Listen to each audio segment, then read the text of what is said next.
ಕಾಂಗ್ರೆಸ್ನಲ್ಲಿ ತಲ್ಲಣ ಸೃಷ್ಟಿಸಿದ ವಸತಿ ಹಗರಣ. ಹಾಗಾಗಿ ಸಚಿವ ಜಮೀರ್ ಅಹಮದ್ ಖಾನ್ ಬಿಆರ್ ಪಾಟೀಲ್ಗೆ ಈಗ ಸಿಎಂ ಸಿದ್ದರಾಮಯ್ಯ ಬುಲಾವ್ ನೀಡಿದ್ದಾರೆ. ದೆಹಲಿಯಿಂದ ಬರ್ತಾ ಇದ್ದಂತೆ ಭೇಟಿಯಾಗಿ ಅಂತ ಸೂಚನೆಯನ್ನ ಕೊಟ್ಟಿದ್ದಾರೆ ಸಿಎಂ.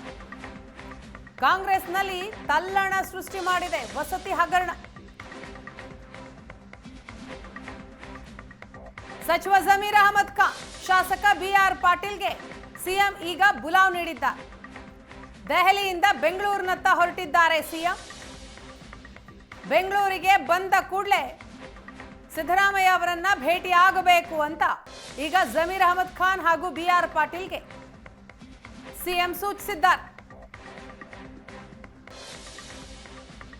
ದುಡ್ಡು ಕೊಟ್ರೆ ಮನೆ ಕೊಡ್ತಾರೆ ಅಂತ ಹೇಳಿದ್ರು ಶಾಸಕ ಬಿಆರ್ ಪಾಟೀಲ್. ಮತ್ತೊಂದು ಕಡೆ ಸಿಬಿಐ ತನಿಖೆಗೆ ಬೇಕಾದರೂ ಕೊಡಿ, ತನಿಖೆ ಎದುರಿಸೋದಕ್ಕೆ ಸಿದ್ಧ ಅಂತ ಹೇಳಿದ್ರು ಸಚಿವ ಜಮೀರ್ ಅಹಮದ್ ಖಾನ್. ಬಹಳ ಕುತೂಹಲವನ್ನ ಕೆರಳಿಸಿದೆ ನಾಯಕರುಗಳ ಮಾತುಕತೆ. ಈ ಬಗ್ಗೆ ಮಾಹಿತಿಯನ್ನ ಕೊಡ್ತಾರೆ ನಮ್ಮ ಪ್ರತಿನಿಧಿ ಮಂಜು. ದೆಹಲಿಯಿಂದ ಈಗ ನಮ್ಮ ಜೊತೆ ಸಂಪರ್ಕದಲ್ಲಿದ್ದಾರೆ. ಮಂಜು, ನಾವು ಗಮನಿಸ್ತಾ ಇದ್ದೀವಿ ರಾಜ್ಯ ರಾಜಕಾರಣದಲ್ಲಿ, ಅದರಲ್ಲೂ ಕಾಂಗ್ರೆಸ್ ಪಾಳೆಯದಲ್ಲಿ ವಸತಿ ಹಗರಣ ಈಗಾಗಲೇ ಸಾಕಷ್ಟು ಸಂಚಲನವನ್ನ ಉಂಟು ಮಾಡ್ತಾ ಇದೆ. ಸಿಎಂ ಸಿದ್ದರಾಮಯ್ಯನವರು ಡೆಲ್ಲಿಗೆ ಬಂದಿದ್ರು, ಡೆಲ್ಲಿ ನಾಯಕರುಗಳು ಕೂಡ ಸಿದ್ದರಾಮಯ್ಯನವ್ರ ಜೊತೆ ಮಾತನಾಡಿದ್ರು. ಸೊ ಈ ವಿಚಾರ ಕೂಡ ಚರ್ಚೆಗೆ ಬಂದಿದೆ. ಡೆಲ್ಲಿಯಿಂದ ಬರ್ತಾ ಇದ್ದ ಹಾಗೆ ಜಮೀರ್ ಮತ್ತು ಬಿಆರ್ ಪಾಟೀಲ್ ಭೇಟಿಯಾಗಬೇಕು ಅನ್ನುವಂತಹ ಸೂಚನೆಯನ್ನ ಕೊಟ್ಟಿದ್ದಾರೆ. ಹಾಗಾದ್ರೆ ಹೈಕಮಾಂಡ್ ನಾಯಕರಿಂದ ಸಿದ್ದರಾಮಯ್ಯನವರಿಗೆ ಬಂದಂತಹ ಸೂಚನೆ ಏನು, ಯಾರ್ಯಾರ ಜೊತೆ ಮಾತನಾಡಿದ್ರು, ಏನ್ ಮೀಟಿಂಗ್ ಆಯ್ತು?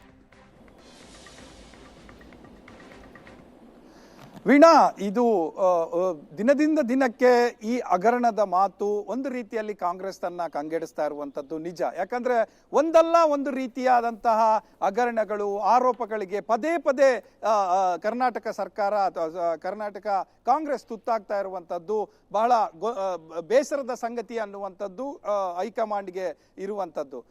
ನಾಯಕರು ಬಂದಂತ ಸಂದರ್ಭದಲ್ಲಿ ಎಲ್ಲಿ ಸಮಸ್ಯೆ ಉದ್ಭವವಾಗುತ್ತೋ ಆ ಕ್ಷಣದಲ್ಲಿ ಕರೆದು ಮಾತನಾಡಿದರೆ ಎಲ್ಲವೂ ಕೂಡ ಪರಿಹಾರ ಆಗುತ್ತೆ ಅನ್ನುವಂಥದ್ದು ಹೈಕಮಾಂಡ್ನ ಒಂದೇ ಒಂದು ನಿರ್ದೇಶನ. ಈ ಒಂದು ಅಸಮಾಧಾನ, ಶಾಸಕರು ಪದೇ ಪದೇ ಮಾಧ್ಯಮಗಳ ಮುಂದೆ ಬಂದು ಹೇಳಿಕೆಯನ್ನು ಕೊಡುವಂಥದ್ದು, ಈ ರೀತಿ ಆಡಿಯೋಗಳನ್ನು ಸೋರಿಕೆ ಮಾಡುವಂಥದ್ದು, ಅದೇ ರೀತಿ ಸಂಬಂಧಪಡದ ಹೇಳಿಕೆಗಳನ್ನು ಕೊಟ್ಟು ಪಕ್ಷವನ್ನ ಮತ್ತೆ ಸರ್ಕಾರವನ್ನ ಇಕ್ಕಟ್ಟಿಗೆ ಸಿಲುಕಿಸುವಂಥದ್ದು, ಮತ್ತೆ ಪದೇ ಪದೇ ಅನುದಾನದ ವಿಚಾರದಲ್ಲಿ ಒಂದು ರೀತಿಯಲ್ಲಿ ನಮಗೆ ಸಿಕ್ಕಿಲ್ಲ ಅಂತ ಆಡಳಿತ ಪಕ್ಷದ ಶಾಸಕರೇ ಹೇಳ್ತಾ ಇರುವಂಥದ್ದು, ಇವೆಲ್ಲವೂ ಕೂಡ ಪಕ್ಷಕ್ಕೆ ಬಹಳ ಮುಜುಗರವನ್ನು ತಂದಿರುವಂಥದ್ದು.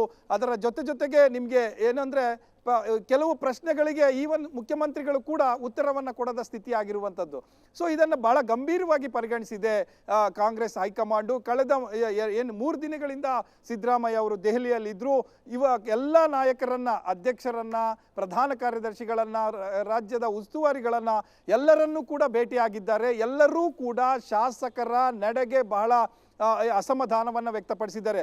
ಈ ರೀತಿ ಹೋಗುವುದು ಸರಿಯಲ್ಲ, ಇದು ಯಾರಿಗೂ ಪಕ್ಷದ ಕಾರ್ಯಕರ್ತರಿಗೂ ಒಳ್ಳೆಯದಲ್ಲ, ರಾಜ್ಯಕ್ಕೂ ಒಳ್ಳೆಯದಲ್ಲ ಅನ್ನುವಂಥದ್ದನ್ನ ಹೇಳಿರುವಂಥದ್ದು. ಜೊತೆಗೆ ನಿಮಗೆ ಈ ರೀತಿ ಮಾತಾಡ್ತಾ ಹೋಗ್ತಾ ವಿಪಕ್ಷಗಳಿಗೆ ಆಹಾರವನ್ನ ನೀವಾಗಿಯೇ ಕೊಡ್ತಾ ಇದ್ದೀರಾ ಅನ್ನುವಂಥದ್ದು ಕೂಡ ಬಹಳ ಸೀರಿಯಸ್ ಆಗಿ ಹೇಳಿರುವಂಥದ್ದು ಮುಖ್ಯಮಂತ್ರಿಗಳ ಜೊತೆ.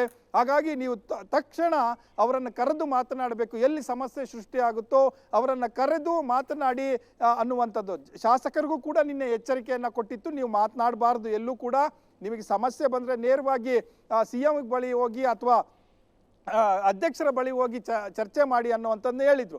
ಸೊ ಇವತ್ತು ಈಗಷ್ಟೇ ವೇಣುಗೋಪಾಲ್ ಅವರ ಜೊತೆ 1-to-1 ಮಾತುಕತೆ ನಡೆಸ್ಕೊಂಡು ಬಂದು ಈಗಷ್ಟೇ ದೆಹಲಿಯಿಂದ ಬೆಂಗಳೂರಿನತ್ತ ಹೊರಟಿರುವಂಥ ಸಿಎಂಗೆ ಇಲ್ಲಿ ಹೋಗೋದಕ್ಕೂ ಮುಂಚೆ ಒಂದು ಮಾತನ್ನು ಹೇಳಿದ್ರು. ಇಬ್ಬರಿಗೂ ಕೂಡ ಫೋನ್ ಮಾಡಿ ನಾನು ಬರೋ ಅಷ್ಟೊತ್ತಿಗೆ ಬನ್ನಿ ಅನ್ನುವಂಥ ಒಂದು ಬುಲಾವನ್ನು ಕೊಟ್ಟಿರುವಂಥದ್ದು. ವೀಣಾ, ಎಸ್ ಮಂಜು, ಹಾಗೆ ಸಂಪರ್ಕದಲ್ಲಿ ಮತ್ತಷ್ಟು ಮಾಹಿತಿಯನ್ನ ಪಡಿತೀನಿ.